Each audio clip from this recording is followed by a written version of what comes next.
If you're new to our channel, don't forget to hit the subscribe button. Welcome to the Wisconsin Vegetable Gardener. I'm Joy Baird. Well, it is early spring and we can get things in the ground. Now, this is a very small bed that we have constructed, moved it from the front yard. It's about 14 square feet or give or take a little bit. Filled it with good compost, and we've quadrant it off to 4 segments here, being that we're going to plant 4 different items in it that it can all be planted right now. Now, the advantage to a raised bed is the soil will warm up quicker than the traditional ground. This ground here is very cold.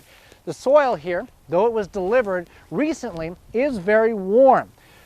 Now, the techniques in which planting these particular items, we're planting radishes, we're planting some leaf lettuce, some butterhead lettuce, beets, and Swiss chard. The technique is the same whether you're doing it in a raised bed, in the ground, in a grow bag, in a container. The spacing is the important part of this whole procedure, as well as soil temps. Now, if the soil is a little on the chilly side, and I'm talking not 30 degrees or 15 degrees or something like that, if it's moderately warm, go ahead and plant your seeds. Remember, nature is an incredible thing where even if it's not, in the fall last year, in nature, there was beets, there was Swiss chard, there was radishes, lettuce, that went to seed. The seeds fell to the ground. Now, if it was to the point where the seeds would never germinate because it was too cold or they froze to death, we wouldn't have these varieties. So we can plant these seeds and they'll come up when it's time for them to come up. So don't get too hung up on the fluctuation between 5 or 10 degrees in soil temp. So what we're going to do here is kind of go in the square foot garden method, but kind of not. With beets, for example, let's plant some beets. Beets you can do 9 per square foot. And that is a very good method in which to plant in raised beds is a square foot garden method. You get a lot more packed in to a raised bed because of the square foot garden method. If you don't really think that is the case, here's a image of, I've done the math for you, what it would take to do radishes in a square foot bed versus traditional, and bush beans in a square foot garden method versus traditional method. And you can see that there is a tremendous amount more bush beans and radishes that you would get in a raised bed or in a square foot gardening method versus a traditional growing in rows method. So keep that in mind. If you want a lot and pack a lot in a small space, intensive square foot gardening is the way to go. So let's take a look at beets here. We're going to do 9 per square foot. Even though this is not really a square foot type of situation, we want to kind of space our beets accordingly. And these are about 3 inches apart. And this would give me about 9 beets. And even though we're a little wider here, we can go ahead and plant. Now, the thing with beets, I would recommend, number one, you're going to have to thin beets no matter what. Beets come in a cluster seeds, and what that means is each one of these clusters has 3 or 4 or 5 plants in it. So if you don't thin, you're going to get greens, but you're not going to get bulb, and bulb is what we're after. So I would take 2 seeds and plant in each hole, and you're going about a ½ inch in the ground. Don't get too hung up on that. If you're 3/4 or 1/4, they will come up. So the reason why I do 2 seeds is I know that you're going to waste some seed. However, you got a better chance of getting a perfect formation of everything coming up at once if we do 2. If we do 1, there are seeds that don't have viability. That's just not going to germinate. So then you've got a spot empty here, a spot empty here, and you got everything else growing. We want to maximize what we're planting here. Pack as much in, and by the time harvest comes or midway through, the plants are lush and overshadowing the soil as a living mulch. It's preventing the sunlight from getting to the soil, preventing any germination of weeds, and keeping the soil moist. So we're going to plant 2 seeds in each one of these. And all I'm doing here is making a divot with my hand, a little hole. Plant 2 there. And then these will take about 14 days to germinate. And you want decent, you want compost is fine. You do want an all-balanced fertilizer. If you don't have that available in your soil, you want to add that. But again, if you have poor soil and you add fertilizer, that doesn't fix the problem. Your whole basis of gardening and growing is you have to have a good foundation in order for these plants to grow. Adding supplemental fertilizer helps, but if you have crummy soil, you can add all the fertilizer in the world. It's just not going to make those plants grow like they're supposed to. Okay, notice I didn't cover the holes as I planted, and because of that, yeah, I planted that. I can see everything. So okay, this is done. We'll go ahead and cover those up. Next is that quadrant there. Swiss chard. I've got two varieties. I've got a yellow and I've got a white. There are a burgundy variety as well. Some people, some gardeners say that one and some colors grow way better and faster than others. I've never seen that to hold true. They all really grow about the same. Swiss chard, I had to look at my chart that I've made here, the square foot gardening method. It recommends 2 plants per square foot. These plants get very big, very lush. They are related to the beet, which means they are a cluster seed, which means not just one plant will come up whenever you plant that seed.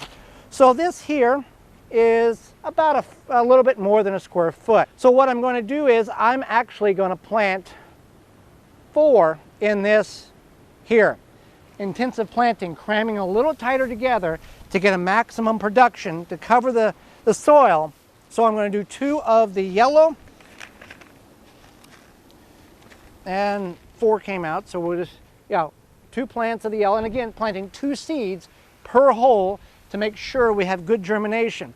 And again, people will think, oh, you're wasting seeds, but in the long run, you're really not, because I can always get rid of a plant if it doesn't germinate, or if it germinates and I've got too many of them. It's really hard to return 2 weeks ago to get a plant to germinate and grow so everything's even.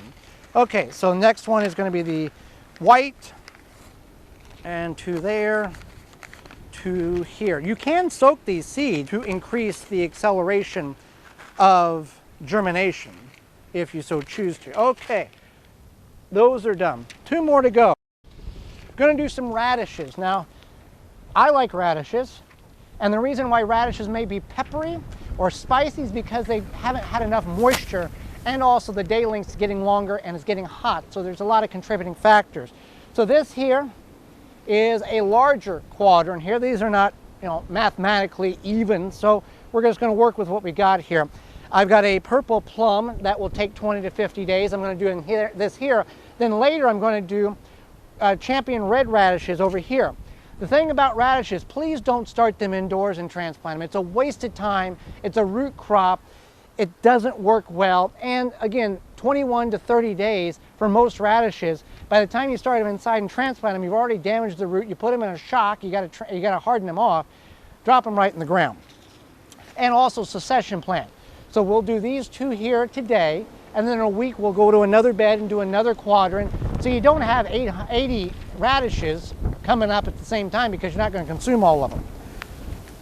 Now with radishes, we're going to plant 2 per hole. You figured it out. You're playing along with us, playing along here at home. And these are 16 per square foot when you follow the square foot gardening method. So you can get a chart, you can get a board, you can get whatever. I'm just estimating here based on experience what my spacing will be. And again, 2 seeds per hole.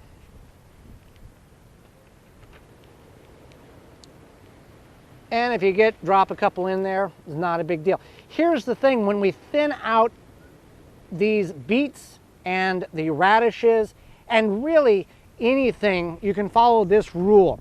Don't go and just yank out that extra 1 or that extra 2. Get some snips, fingernail snips. The scissors work really well for this, because you don't want to rip out one and then damage the root system of the adjacent plants. So you want to snip it off and then leave the rest be. All right, so that's done there. I'll plant these later. Same procedure with any radishes. With the little Jim Butterhead lettuce, we do want to space them about 3 inches apart because they're going to get little heads on them. So with this here, I just kind of look at the claw in my hand, and that would represent at about maximum growth what we have here. So I can get 6 in this particular bed. And we have started several of these in the house, but we can go ahead and start direct sow these as well. Now these are just regular lettuce seeds, and I am going to plant 2 per bed, per hole here. And that's done there. Okay, the final planting we're going to do is the bronze minette lettuce. Now it's kind of like a butterhead lettuce as well. So we want to not overcrowd this particular lettuce. Now leaf lettuce, you can crowd it as tight as you want. So here again, we're going to do 6 plantings. So we're going to space, and these seeds are very small, so you don't have to plant them too deep. They'll plant just fine. And again, not going to hurt to add a couple extra seeds to the hole at the time of planting. I'm just dropping them in, overseeding for better production. And then that's as easy as it is to get some of your cool weather early season crops planted in the square foot gardening method. We'll water this. The recommendations of mulch, I would hesitate on this simply because if we use a leaf mulch or we use a shredded paper or any type of mulch, it may weigh heavy on the seeds and they would not be able to pierce through. But once the seeds germinate, then we can bring mulch in and then cover the soil until the plants get to a mature state in which they will do that for you. Thanks for watching. As always, rate, comment, and subscribe. I'm Joy Barrett, and this has been the Wisconsin Vegetable Gardener. For more information, please visit thewisconsinvegetablegardener.com.